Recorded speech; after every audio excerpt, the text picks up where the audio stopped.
पंतप्रधान मोदींच्या आवाहनावर आंतरराष्ट्रीय विषयाचे अभ्यासक शैलेंद्र देवळाणकर काय म्हणतात आपण तेही पाहूया।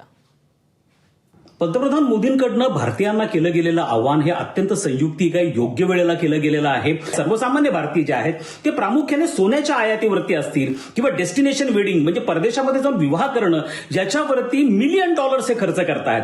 केवळ जानेवारी 2026 या एका महिन्यामध्ये भारतीयांनी $12 बिलियन सोनं हे आयात केलेलं होतं आणि ह्या सोन्याचा व्यवहार असेल, तेलाचा व्यवहार असेल, हे सगळे व्यवहार प्रामुख्याने डॉलरमध्ये केले जातात। जर आखातामधली परिस्थिती भविष्यामध्ये चिघळली तर आपल्याला महागातलं तेल हे डॉलरमध्ये खरेदी करावं लागणार आहे। त्यामुळे हा जो क्षण आहे हा डॉलरचं सेव्हिंग करण्याचा, डॉलरची बचत करण्याचा आहे। एबीपी माझा, उघडा डोळे बघा नीट।